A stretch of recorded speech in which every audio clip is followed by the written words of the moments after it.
oldest son of Lieutenant Colonel William E. Marceau, Jr., second of 7 children, married to Nicole Marceau for 12 years. They have 2 wonderful children, William Earl and Gabriel Faith. Joined the Army active duty on October 28, 2003. Graduated from basic training on February 26, 2004.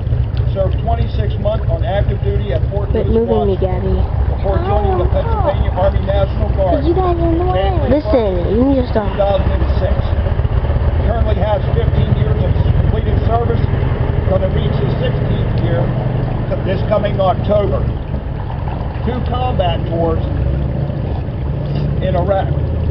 Tour 1 was October 2004 to 2005 in Marceau, Fallujah, Taji with Company C, 1st of the 5th Infantry Bobcats, 1st SBT Striker Battalion, 25 Infantry Division, Fort Lewis. Tour number 2, September 2008 to 2009 in Tazi, Istiklal with Company B, or Company A, I'm sorry, 1st of the 112th Infantry Anarchy Company, my company, 556 Striker Brigade. Also awards Combat Infantry Bat, Army Commendation Medal, Army Achievement Medal with Oak Leaf Clusters, Good Conduct Medal, National Defense Medal, Iraqi Campaign Medal with Stars, Global War on Terrorism, Extradition Overseas Service Ribbon, Expert Marksman Badge. Also completed military education as Striker Master Trainer, Squad Designated Marksman, Army Combative Level 1, Master of Resumes Instructor, Striker OpNet Warrior Leader Course, Advanced Leader Course 1 and 2. I give you your hometown soldier, my hero, soldier, Sergeant William E. Marceau III.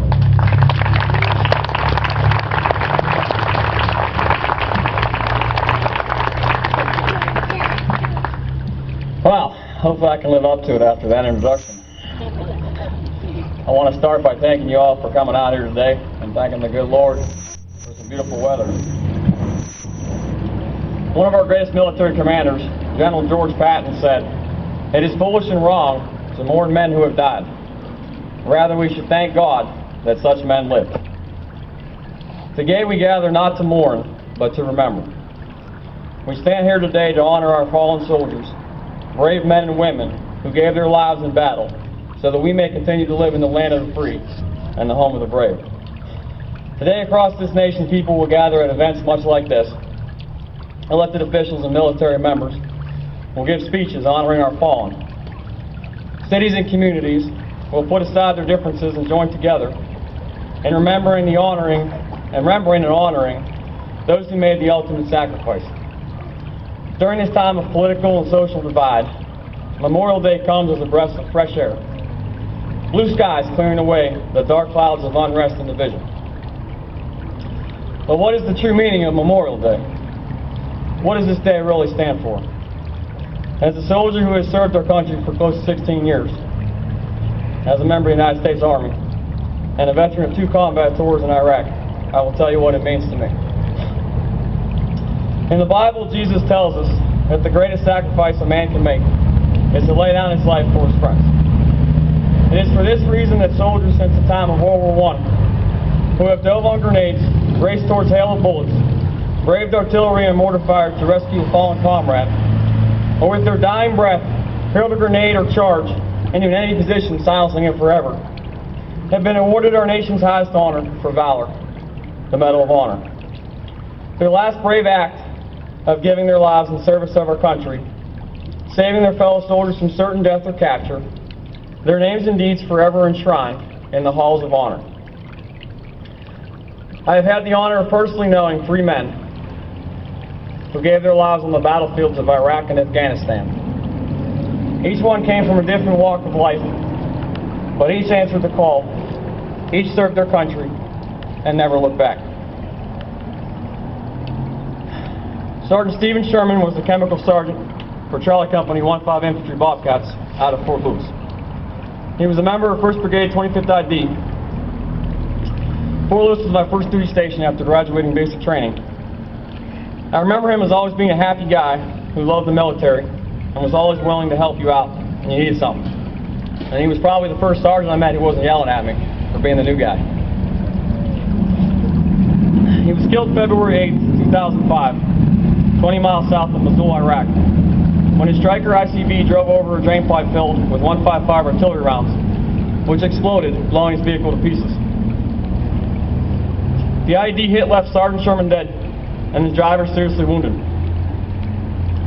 We found out afterward that Sergeant Sherman had actually been slotted to be a passenger in a different vehicle, but had offered to take the place of the assigned vehicle commander, who had just got off an 8-hour guard duty and was tired. His last unselfish act by Sergeant Sherman unintentionally saved the life of his fellow soldier and allowed that man to come home to his wife and young child. Sergeant Sherman was single and had no children. What some may call chance, I say was fate in the hand of God. I met Staff Sergeant Mike Baum at Fort Uniontown Gap in 2007, 1 year before we deployed to Iraq on my second combat tour. I only knew him for a short while, but what I remember is he was a good man, a father of 4 children, who also worked as a corrections officer at one of our Pennsylvania state prisons, where I too am employed. Staff Sergeant Mike Baum was a squad leader with the 1st and 111th Infantry Battalion, 56th Stryker Brigade, 25th ID, the Pennsylvania National Guard. We had the honor of serving in the same brigade and both deploying in September of 2008. Staff Sergeant Mike Baum was killed in April 2009 near Taji, Iraq. Staff Sergeant Baum's Stryker had taken fire from a palm grove, and his soldiers had immediately returned fire before dismounting their vehicle to assault the enemy position. Staff Sergeant Baum was killed by enemy gunfire as he dismounted his vehicle and died instantly. The remaining soldiers in his squad acted quickly, attacking the palm grove in force, killing both insurgents they found there before they had the chance to kill or injure any more of our soldiers or escape to fight another day. After his death, the gym at Camp Taji, Iraq was renamed in his honor. His name is also on the Wall of Heroes for the Pennsylvania Department of Corrections, honoring those who died in the line of duty as law enforcement officers and also on military orders. I'm sure Mike's last thoughts that day before he left out on mission were of his wife and children. I know that mine always were. I always thought about my kid, I only had one at the time, and my wife, and how I loved them, and if something happened, how much I would miss them. I'm sure Mike felt the same way. If he was like me, he probably wrote a letter to his wife and left it with his personal belongings, telling his closest friends to be sure they gave it to her should something happen to him. I met Specialist Frank Palmagrain at Fort Uniontown Gap also in 2007 while attending Squad Designated Marksmanship School. He was an older man who had gotten out of the military after his initial enlistment, but then rejoined after the terrorist attack on September 11, 2001. He was a member of the Army Reserves and had already served 1 combat tour overseas and was leaving for his second tour in November of 2007. He told us one night at dinner after training that his daughter was getting married in October of that year and had moved her wedding date up from the spring of 2008 so that he could be there to walk her down the aisle. He spoke to us how happy he was and how honored he felt to be able to walk her down the aisle, and how grateful he was that she had changed the wedding date so he could be there. I found out the following year that he had been killed by a roadside bomb in the spring of 2008 in Afghanistan, around the same time of his daughter's original wedding date. Again, some people would say this was strictly to chance. Some might say how horrible and how sad it was that he had been killed. I know his death must have been hard on his family. I'm sure his memory still brings tears to the eyes of those he loved. Just had gotten away. But again, I see fate in the hand of God. I'm sure Frank's last thoughts were of his daughter and how proud he must have been when he walked her down the aisle on the happiest day of her life. These are only 3 of the thousands of our bravest men and women who have died on the battlefield in defense of our great nation. But they stand among the best. Each left behind a family. Steve, his parents, Mike, his wife and children, and Frank, his daughter, and his new son-in-law. Each left an empty seat at the table, never to be filled. Their voices again never to be heard. Their boots forever dusty from the desert sand. Their dog tags cold to the touch, and their uniforms red with blood. I know the odds of my path in life ever crossing with those they left behind are 1,000,000 to 1, if I ever do. But if I ever do, I would tell them how honored and how humbled I am to have known them, if even for such a short time. They might be gone, but we are still here. Their memories are forever enshrined in those who knew them.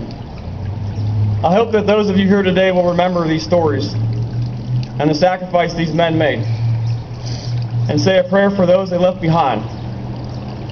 I know for me I am truly a better man because of them. I am forever grateful for having known them. I am forever honored for having served beside them. If you take anything away from today, remember two things. There are only two forces in this world that have ever willingly laid down their life for you. Jesus Christ, to buy our salvation, and the American soldiers, to buy your freedom.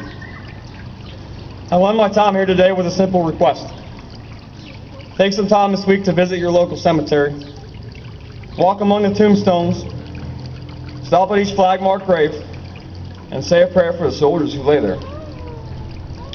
Remember what this day truly means and what it stands for.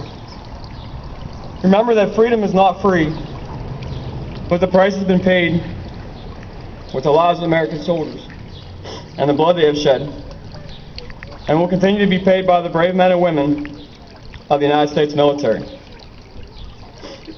God bless you all, and God bless the United States of America.